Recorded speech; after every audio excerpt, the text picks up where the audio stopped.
Maria institute of medical technology കേന്ദ്ര സർക്കാരിന്റെ വികസന ഏജൻസിയായ ഭാരത് സേവക് സമാജിന്റെയും NSTCയുടെയും അംഗീകാരത്തോടുകൂടി നടത്തുന്ന തൊഴിലധിഷ്ഠിത കോഴ്സുകളിലേക്ക് അഡ്മിഷൻ ആരംഭിച്ചിരിക്കുന്നു. വിജയകരമായി ട്രെയിനിംഗ് പൂർത്തിയാക്കുന്ന ഏവർക്കും വിദേശത്തും സ്വദേശത്തും തൊഴിലവസരം. മാരാത്തുകുന്ന് ഹർഷൻ പൊതുവായനശാലയിൽ വായനാ പക്ഷാചരണത്തിന്റെ ഭാഗമായി വായനാ ദിനവും PN പണിക്കർ അനുസ്മരണവും സംഘടിപ്പിച്ചു. ഓട്ടുപാറ GLP സ്കൂളിലെ കുട്ടികൾ വായനശാല സന്ദർശിച്ചു.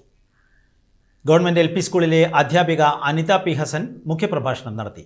വായനശാല പ്രസിഡന്റ് PK നന്ദനൻ അധ്യക്ഷനായി. VC മനോജ്, AA ചന്ദ്രൻ, ഹരിദാസൻ എന്നിവർ പങ്കെടുത്ത് സംസാരിച്ചു.